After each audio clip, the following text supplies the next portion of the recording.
Welcome to Theater Advice with OnStage Blog, where we answer all of your theater-related questions. My name is Greg. I'm part of the editorial staff of OnStage Blog, and joining me is a man with more than 25 years of experience in all areas of theater, including you're a director, you're a producer, you're an actor, you worked front of house, and you're a director of many community theater plays, which is going to be one of the topics, actually the question we're going to be addressing today. Founder of OnStageBlog.com, Chris Peterson. Hello, Chris, how are hello. you? Good, All right. good. Good. So today's question, actually, before we get to today's question, if you have a theater-related question that you want us to answer, email us, theateradviceosb@gmail.com. We'll also look through Reddit and social media, looking for good questions for theater to answer on this YouTube channel. So let's get to the question. Today's question regards community theater and how to sell tickets to it. So Chris, I really want to get your take on this. This is from Reddit. The user here is Cheer Dad Scott. All right, so the question is, this is a question for smaller theaters and community theaters. How are you getting your audiences? Our theater seats a little over 400. We do a musical in the summer and 3 other small shows throughout the year. The musical sells out almost every show. Our straight shows get between 30 and 100 people on average. We put flyers up through town and at all of our sponsors. The Wednesday before we open a show, some of the cast go on a local radio station. We hit social media hard with pictures and times leading up to the show. I've tried to convince the board that videos would work better, but they're dragging their feet on that. What suggestions do you all have for audiences? Do you find show selection makes the biggest difference, cast size, or is there a better way to advertise? So Chris, as I said before, you've done a number of community theater shows. What would you do to really fill up the theater, to make sure the theater was filled up? Great question. And I've got direct experience with this. I mean, I directed the shows I majority directed were in small towns. I mean, not big cities, really suburban, small pockets of towns. So finding an audience and these theaters, just like this theater, sat less than that, and we had trouble filling the seats many times. So first and foremost, this person almost answers the question for themselves. Is it show selection? Is it cast size? Is it marketing? Guess what? It's all three. You gotta perfect all three. The first is with your season. So are you announcing all the shows of your season at once to get people really excited about what's coming? That's first and foremost. Second of all, you've got to be really careful and particular about what shows you pick. Are you picking a well-known musical and then obscure, independent, small plays and things like that that nobody's really ever heard of, especially in certain types of towns and certain types of regions? My suggestion is if you have a 4-show season, yes, do a big musical, you're going to sell out. That's not a problem.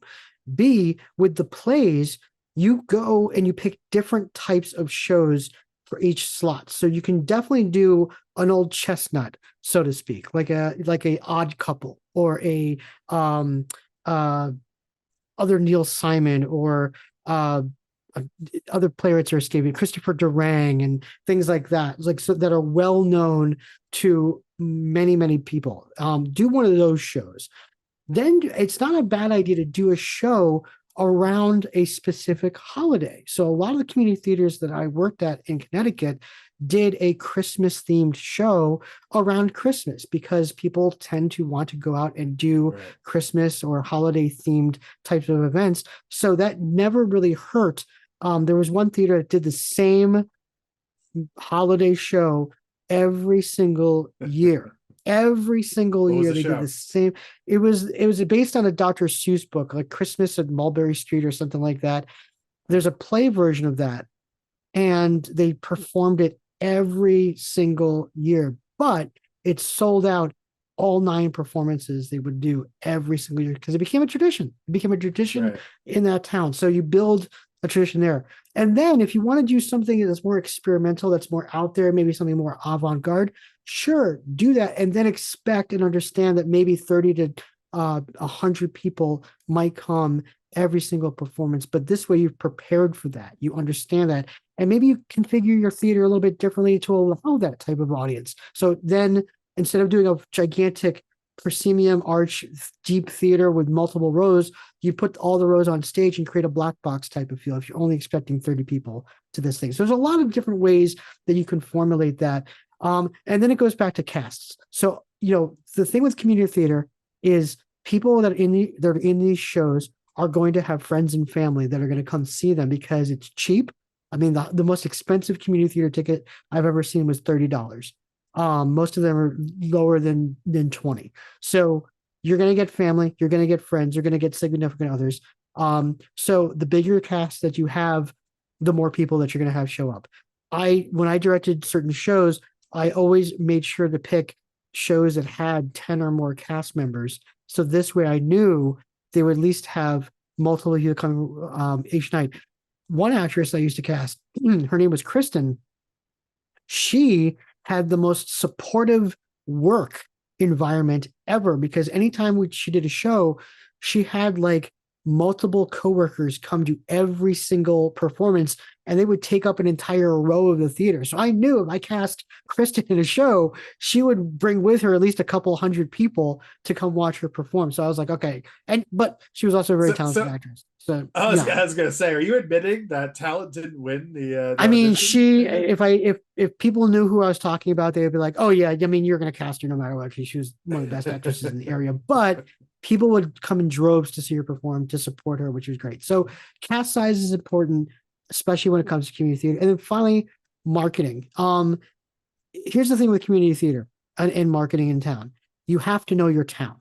So if you're in a progressive, highly tech area that checks social media, that responds to social media, do all your advertising there. Come up with fun ways to market a show. Now, don't get me wrong. Any marketing that you do for community theater on social media is not going to, change the tide, so to speak. You're not going to go from 80 people to 400 because of, a marketing campaign that you're doing on social media for a community theater show. But it can help. It can help, and it can certainly help with future shows on that end. But if you're in a town that is, let's say, a little old-fashioned, where those stigma, backcountry Indiana, one stoplight towns that doesn't have a population that's necessarily as experienced on social media and tech savvy town, then flyers, posters, maybe giveaways, 2-for-1 tickets, things like that. You have to have a little bit of different type of marketing schemes to get people to come see your show. The last thing I will also say is if you are a small community theater and you are doing a multi-show season, you should offer season tickets.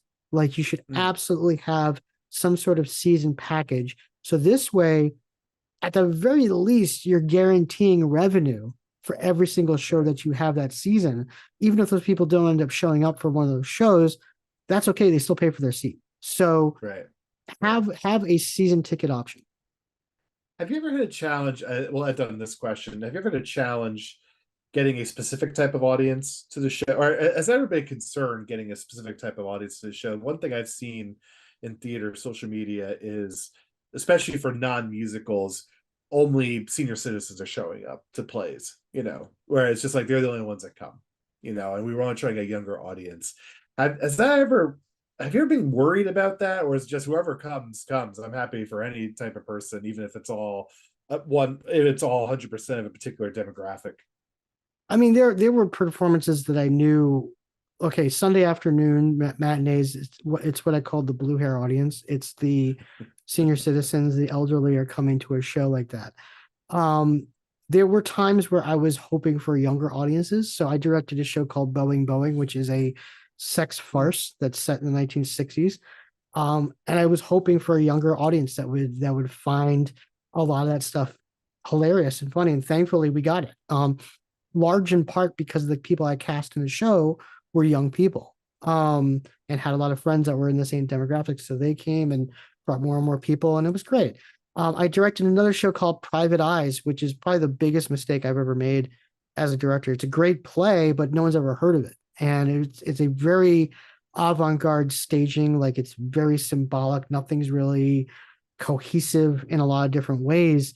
And I knew that this was going to be a roll of the dice for a lot of these audiences, especially the people coming on Sunday matinees. And sure enough, a lot of people just did not get it. And I remember that. I saw that one. That was a very dark play, right? It was it's a very very dark play. Yeah. yeah. I And remember. I tried to squeeze out any humor I possibly could, but it was like a heavy dramatic show. And I just was like, Yeah. all right, we're going to give this a shot. At the very least, we're going to have some really strong performances that we can be proud of. Some, other things happened in that production that I'm just like beating my head against the wall. But yeah, you hope you're going to attract an audience that is going to get it. And, Right. but again, it's tough at a community theater level to get that type of response. All right, thanks, Chris. That's a wrap. So that's a wrap for this episode. If you like this content, well, hit subscribe, and we produce new episodes every about a couple times a week. So make sure you hit subscribe to make sure you get all new episodes alerted to you. And you can check out all of our theater-related content on onstageblog.com. Don't forget, if you want to have a question answered by us related to anything regarding theater, it could also be Broadway, like something specific to the Broadway experience. Email us theateradviceosb@gmail.com, or leave us a comment on social media, #theaterosb at Twitter, Facebook, Instagram, at OnStage Blog for all of those. All right, Chris, thank you very much. We'll catch you next time.